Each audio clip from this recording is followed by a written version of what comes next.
Welcome to the isopods. Today I want to talk to you about tradition.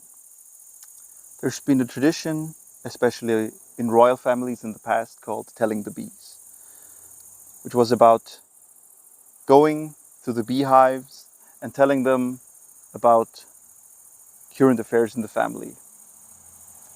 The death of a family member, the birth of a child, marriage, divorce. Well, now it's night, and there's a different tradition. It's called oversharing with isopods. I'm going on a beach holiday with my girlfriend and I'm really insecure about not having a six-pack. Good plan. They don't care.